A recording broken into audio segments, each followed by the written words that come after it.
Tonight's program contains graphic imagery. Viewer discretion is advised.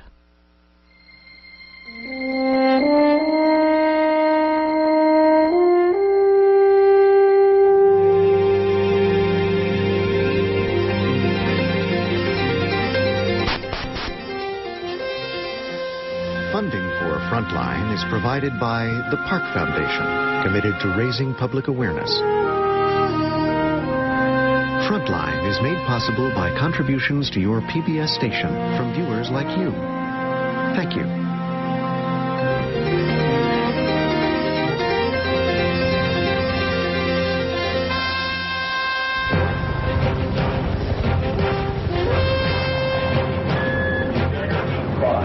Over the last 2 years, America has poured billions of dollars into Iraq.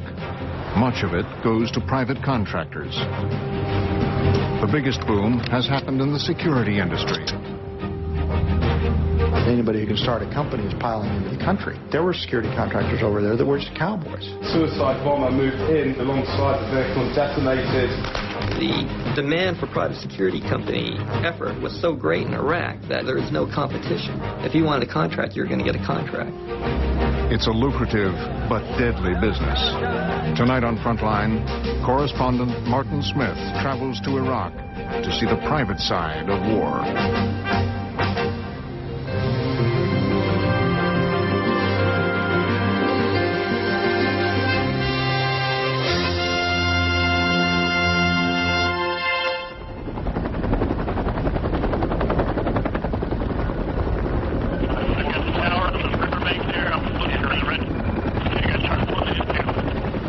There are tens of thousands of private contractors living and working in Iraq.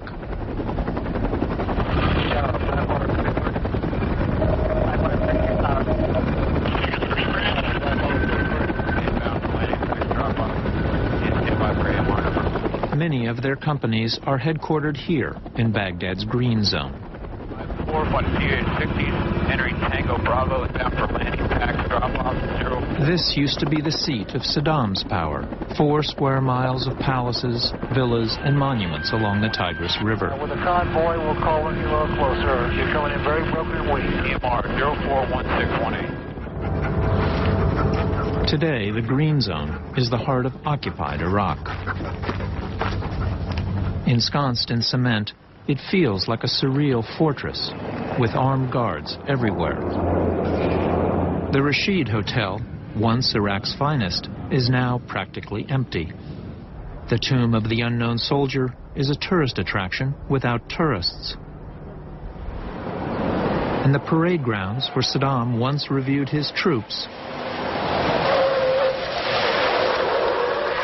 is now used by private security guards to practice driving under fire.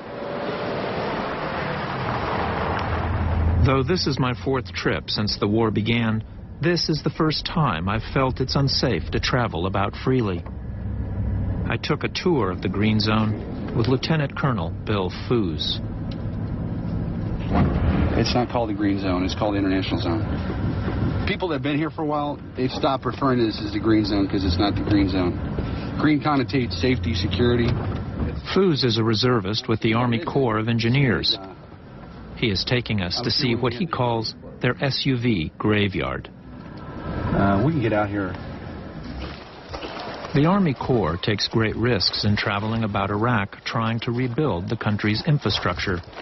These are some of the vehicles they've lost to insurgent attacks. This was an MEVID attack. That's shrapnel from the explosion. What's a little surprising is that the Army Corps doesn't rely on soldiers for protection. They've outsourced the job. The security company the Army Corps hired is not even American. The company, Aranis, was founded by ex-members of British Special Forces and hires an assortment of ex-soldiers and retired policemen from South Africa, America, England, and Russia. The name Aranis refers to the Greek goddesses who pursue and punish evil. M-A-R-C-E-L-A. Yeah. Last name. Before getting in the vehicles, producer Marcella Gaviria and I are given a briefing. I'm O positive. O positive. Salsa? Yeah, Martin Smith. blood type? O positive. One of the greatest dangers Westerners face in Iraq is traveling. Okay, then firstly, introduce myself. My name is Joey Jordan. I'm Team 2. I have GRD Team 3. Okay, Most security contractors are in their 30s or 40s, but Joey here is a 23-year-old from England. Safety. Seatbelts, body armor and Kevlar will be worn in the vehicles at all times. GRD Team 3 is the most aggressive and well-trained team on the GRD contract. Okay? The front vehicle, which is a silver Excursion over there, you may see this vehicle push other vehicles off the road. Okay? If the vehicle gets in front of us, tries to slow us down, we'll give him a warning. If he doesn't adhere to that warning, we're going to hit him, get him out of the way, and then get you down to your destination as fast as possible. Stay in the vehicle until myself or Mike tell you otherwise. We'll tell you when and where to go at all times. Okay? Everybody happy? We set out in 3 cars. We ride in the middle, or client car. Okay, clear. Just outside the gates of the green zone, we accelerate. Increasing speed, let's get out of here, Jim. Just on the road left there, right arm guard left and right immediate. Multiple static vehicles right immediate. A braking.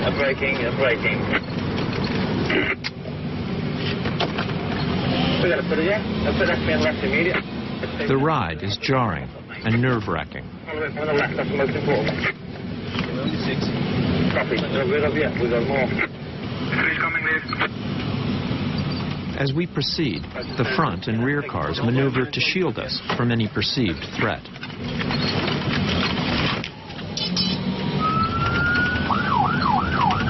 The sirens warn Iraqi drivers to steer clear. If they don't, they can be forcibly cut off. All vehicles, follow me.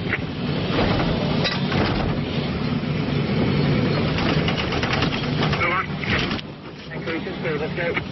Our driver, Jason, is from Florida. He first came here as a U.S. soldier in 2003.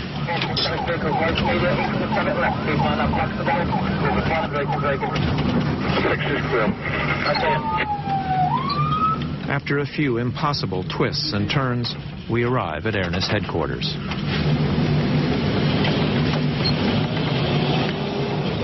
Ladies and gentlemen, thank you very much for an excellent day. I'm not looking forward to the return trip. In the briefing I noticed before getting into the car, I'm told that the driving is going to be aggressive. Perhaps it's not the best use of terminology. The driving has to take that posture when the risk threat is high, and we do change our driving stance to meet the threat. As I said to you, the risk threat is high. You said yourself that you're aware of the suicide bombings that blew up security teams just yesterday, and we're very, very cautious of civilian vehicles approaching our motorcades. Why does the U.S. Army Corps of Engineers need you? Why not just use U.S. soldiers? I can't comment on American policy, but clearly they feel they require the services of a professional private security company. What I will allude to is the fact that the Americans would like to withdraw troop numbers, and perhaps it is part of their policy to reduce troop numbers and replace them with private security contractors. Security work is big business. Airness has grossed more than $150 million in Iraq. Worldwide, they've had contracts to protect USAID, Fluor, Siemens, British Petroleum, and the BBC. Vehicle down, vehicle 2's down. They say they have never lost a client, but 3 Airness guards have died on their Army Corps contract, a contract worth $50 million.